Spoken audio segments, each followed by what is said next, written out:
45, 50, 60 million guaranteed, you're going to be on the hook for that money for at least 3 or 4 seasons. When you're talking about some of the running backs that have just popped onto the scene and what they've been able to do, I don't see paying him that much. If I'm the Titans, I franchise him this year. I hope he plays. I get as much out of him as I can. And then at that point, I start making a backup plan. As good as he was, he couldn't get him over the hump. And they had a pretty good pathway by catching the Patriots, who were already a team that just, look, they would have struggled, I think, to beat anybody, much less the Titans at that point. The Baltimore win was impressive. But Eric, I think if you put similar running backs in there, I don't see that there's that much of a difference. And I certainly don't feel like it's worth 6 years and $90 million, as he probably wouldn't accept that because that's what Zeke wants and he wants more than that. I'm not down with that because that's not what we've seen win Super Bowls. And that's why Dallas is going to always struggle because, I mean, look at it just came out this week. The Rams are already shopping Todd Gurley. Good luck with that. Yeah. Because you're going to have to send a high pick. That's going to be an NBA type trade. You're going to have to send a high pick of your own and try to hope a team takes Gurley. And you're probably going to have to chip in some kind of money, even if a team is willing to do that just to get him. Because the running back position, the way Derrick Henry runs, Eric, do you think he's got 2 or 3 more years of that type of performance in him? No. Hell no. Yeah, that would be a concern. Yeah, absolutely. So I think you franchise him this year and maybe next year, and then you're not on the hook for that money. And if he signs, he signs. If he doesn't, he doesn't. He knows what his window is. He knows at his age where he's at. Look, if he wants to sit out, he sits out. You have the opportunity to go into the draft. You can say you're going to franchise him. You can leak it to the media. You can see how him and his agent responds if they think it's going to be an issue. I think you go into the draft and you get someone, you have that asset there that you can potentially trade. But Eric, what I've seen is that if you have some of the other pieces around your team, you do not have to go out and spend that kind of money on a running back. We just have seen it now year after year after year. The top running backs are not the ones that are getting. Go back even to what Aaron Jones is doing with the Packers. Another guy that a couple years ago we never heard of, and now he's one of the top running backs in the league because you can go into the draft and you can find these guys. And then once you get 4 or 5 years out of them, then you have to make these kind of decisions. But the fall off that we've seen, Eric, I just don't see the upside in paying these guys. Yeah, I think that's going to be one of the ethical parts of the league and the collective bargaining agreements that are coming up because I see both sides. I think everything you're saying is 100% correct. I think Derrick Henry knows that he doesn't have 5 or 6 years left. That's why he wants a big contract like that, because he knows 2 or 3 more years on those legs is going to be it. But at least he's secure for life with that kind of money. Yeah. Well, he's got to ask for it. He's got to. I mean, this isn't on him. He's got to ask for it. If I'm running a team, I'm just not going to give him what he wants. And same with Le'Veon Bell. The Steelers weren't going to pay it. So I think you're going to continue to see where a lot of teams don't pay it and some will, like Dallas did for Zeke. But again, the Rams, as you said, regret the Gurley deal. The more that kind of thing happens, the more you're going to see teams like the Eagles take a Miles Sanders in the 3rd round. And then, oh, by the way, he's our starting running back halfway through the year, because you can hit on guys in the 2nd, 3rd, 4th round at running back. Heck, you can draft 3 or 4 running backs, maybe 2 or 3 years in a row. And then it's going to give you a window where you're sure to hit on 2 or 3 of them, where you're going to have a running back by committee for a 3 or 4 year window. And if you match that up with, okay, we did pay a quarterback. We've got him during his franchise years. We've got a tight end, maybe a couple of workable receivers, and we've got a 3-headed monster at running back that we're not paying a gazillion dollars to. Okay, you've got an offense and you've got a window to make a playoff run, a Super Bowl push. But you're right. You can't then spend $90 million on these running backs. The Gurley thing is, I would say this, the way that Zeke played last year, especially near the end of the season when they weren't seeing the value out of what they paid him. And then Le'Veon Bell, I think those 3 deals right there are going to change the atmosphere for running backs in the NFL because of the fact that they're not going to get paid what they put in from a physical standpoint for the amount of beating that they take for 3 or 4 years. And so I think both sides have a point. Both sides are right in their argument, and there has to be some ethical reconciliation of that. But to me, under the current rules, I'm with you as a GM. I'm not going to pay it.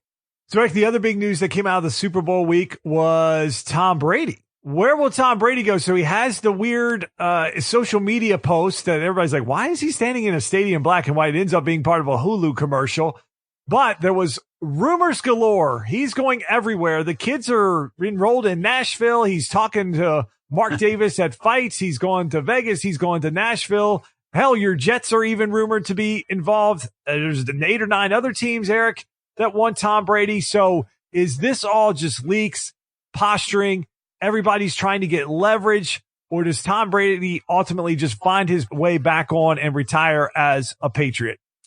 Comes down to coaching, I think, a little bit with Bill Belichick because he has such a legacy there. I think it comes down to a little bit with Robert Kraft. I would have a really hard time. Look, it was always weird for me to see Joe Montana in a Chiefs uniform, right? Because he is iconically a 49er. I think it would look odd to see Tom Brady in a Chargers uniform or a Raiders uniform or whatever for 1 to 2 years. I think to me, especially if it came down to where he was as bad as like a Brett Favre was with the Vikings or like the last couple games of his career, to me, I just think he doesn't need that.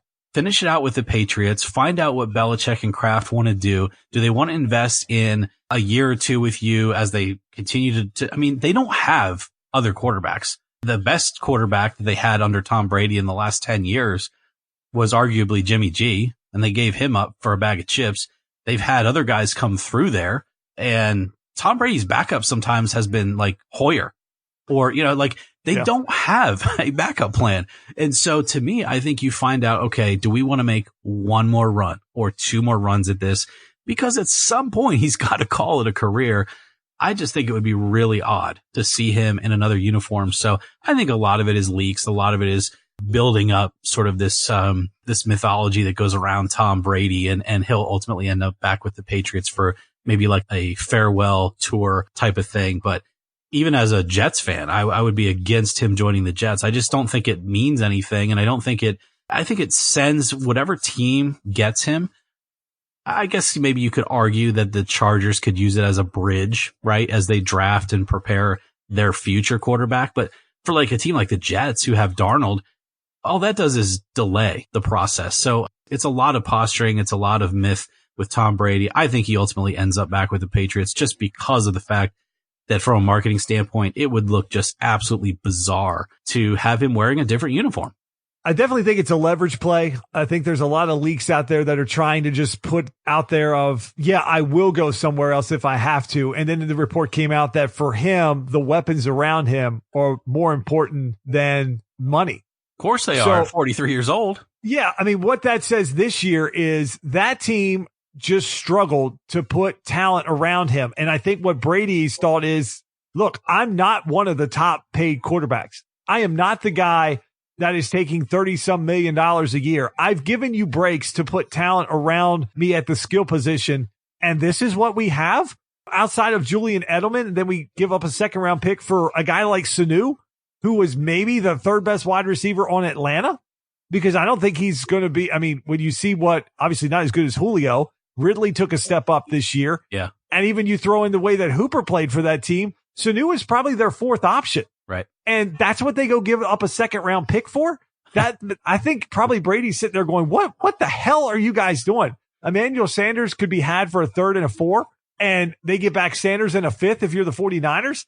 That was much more of what they needed. So I think what Brady is doing is setting it out there of like, you guys need to go make a splash play. You got a 1st-round pick. Go find me a wide receiver. Go find somebody, even if somehow Dallas works it out with Dak and they don't franchise Cooper, or they franchise Dak and Cooper sitting out there. Maybe they go out and have to just pay up for a guy like Amari Cooper for Tom Brady. They might have to go outside of their comfort zone of what they typically like to do in terms of paying up for talent. Again, going back to what we had talked about, typically I'm against paying up for skill position. But in this case, Brady's window, maybe 1 to 2 years at the max with what we saw from this year. You don't have time to develop talent with Tom. You've got to go find established talent, and he's giving you a break to be able to do that. He's not Mahomes at $40 million a year. So if he comes back there at, say, 2 years and $50 million, I think his point is, look, I'm giving you $13 to $15 million in terms of a break on base salary. Go put that money into guys that can help me. Go find a way to get skill players around me. Or I think then he does look at teams like, okay, the LA Chargers. They've got Keenan Allen. They've got Mike Williams. They've got Hunter Henry. They've got talent here that I simply don't have. He's trying to make, again, Julian Edelman a superstar wide receiver. And you start to wonder, I wonder how good Edelman really is on any other team when Brady's not there in terms of just a guy at his size, stature. But he's the only guy on that team that Brady seems to trust. I don't even know, Eric, if you can afford to go get a guy like AJ Green because he's so injury prone. But I think it's definitely a leverage play here of like, look, we're monitoring this situation. If you guys don't go out and do anything the first couple of days of free agency, or we don't sit down and you have a plan of how you're going to get talent around me, I'm going to look at these other options because there's teams out there that have rosters that are pretty darn close, that are much better from a weapon standpoint than what New England offers. I mean, crazy thought here, but I'll say this because I don't think Tom Brady goes anywhere for a year or two just for the money. It's not going to be a money grab. It's going to be a team that has one shot that year to win the Super Bowl, right? So what if Dallas doesn't pay Dak and they bring in Tom Brady? I haven't heard that. I would not be surprised. That would bridge the gap for them to draft someone else. I think at this point, Eric, I think Jerry Jones is probably feeling very much like Tom Brady is. He wants a Super Bowl ring. And if behind the scenes there's any chance that could happen, with what we've seen in sports and the way things seem to work themselves out, I would not be surprised at all if something like that would even happen. Or maybe there's some kind of sign and trade between them where Dak goes to New England and Brady ends up there. So I just, you never know at this point what could happen with these teams because everybody's starting to get fed up. And again, Jerry Jones and Stephen Jones, they've been doing this for a long time. They've got to be able to look at Dak as the way we do as fans and go, I don't see $40 million a year there. With Mahomes, I see $40 million a year because guess what? He's holding a Lombardi trophy and he's proved himself in every playoff game of like, hey, we can get down. We can get down 24-0. I can come back. We can get down 10-0 to a team that is run heavy and can control the clock. We can come back and we can do it in the Super Bowl on the biggest stage. And hell, I played a horrible game for 3/4 of it. And we still found a way to win by double digits. Right. That's a guy that's worth $40 million. A guy that can't go in and beat an Eagles team that was calling you on the phone to come make up their 53-man roster and he can't win and they can't score double digits is not worth $40 million. That's a fair point. So, Justin, we got to move off the NFL, I think, because we could go all night on this topic. But look, I'm excited for the XFL, which starts this weekend. By the time this podcast drops, we'll be saying tomorrow on Saturday is when the XFL hits the gridiron. And I have chosen the New York Guardians as my team to follow just because I think the Guardians uniforms are pretty cool. And who knows? We'll go with that. Who are you going with? I'm going with DC. Yeah. They're close. Maybe I can even get to a game there. It's close enough that I can probably do that in DC. So I'm gonna stick close, go DC Defenders. Yeah. And I got to say, I think we've chosen the two teams that have the best uniforms. So, you know, if I got to get some Guardians gear, I'd be okay with that. And that starts this weekend. So we'll follow that. But we got to move from the gridiron to the hardwood briefly. Justin, you're an NBA fan. You bet on the NBA. You do very well with that. Typically, it's hard in this day and age of load management and finding some of that out at last minute, but some big splashes, certainly not as big as what we had hoped. Even the LeBron-led Lakers didn't really make anything happen. And so you have the Bucks didn't really, the Celtics didn't really, but Justin, there were a few teams that did. From your perspective, what teams got better this trade deadline season here in the NBA? Well, I think what the Clippers did, getting Marcus Morris, will help them if he can continue to play the way he has in New York, where he's shooting the three ball at such a high percentage. And he kind of gets away from the guy that was in Boston that basically became a ball stopper.